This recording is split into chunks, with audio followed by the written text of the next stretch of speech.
U.S. Rep. John Conyers' resignation has set off a scramble to fill his seat. Photo, Robin Buxton/The Detroit News, by photo.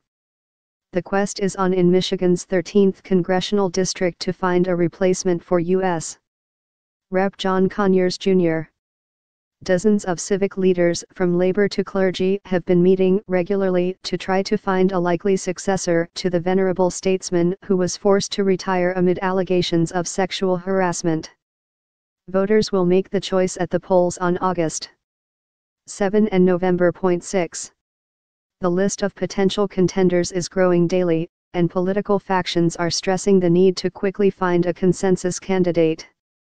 Among the early names being tossed around, Wayne County Sheriff Benny Napoleon, Detroit City Council President Brenda Jones, State Sen. Ian Conyers, State Rep. Sherry Gay Donyago and former state reps Chanel Jackson and Rashida Tlaib. To add to the discussion, the elder Conyers has endorsed his son, John Conyers III, for the post. And not to be outdone, State Sen Coleman Young too announced his candidacy on Monday. There are about 40 leaders from various groups in our community who are discussing the need to find the right candidate to succeed Congressman Conyers, said Jonathan Kinloch, chairman of the 13th Congressional District Democratic Party. The hope from many party members and stakeholders in the 13th District is that the field of candidates doesn't become so crowded that someone wins who has no real understanding of the issues important to residents. The issue of Conyers' succession has long been a topic of discussion in the African American community given his place as an icon of the civil rights movement.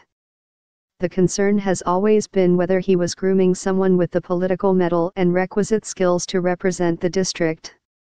But whenever the discussion came up, there was always a pushback from supporters and some civil rights activists who believed the congressman could and should exit the political stage on his own terms.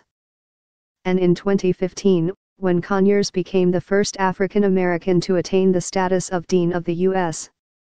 Congress, the longest-serving member of the House of Representatives, the question of succession only intensified. Today, the district now has no choice but to find a replacement. Hindsight can give us a glimpse of several better paths than one we find ourselves in today, Kinloch said. But, Conyers didn't leave a legible or intelligible plan for us to follow. So we must set a high bar for anyone we support to step into his shoes. Al Garrett, former president of AFSCME Council 25, the largest union in city government, said the Conyers situation should be a lesson for all leaders about the need to always train the next generation to take over from them. There ought to be multiple folks trained and positioned to run for that seat, Garrett said. But I don't think we are organized to do that.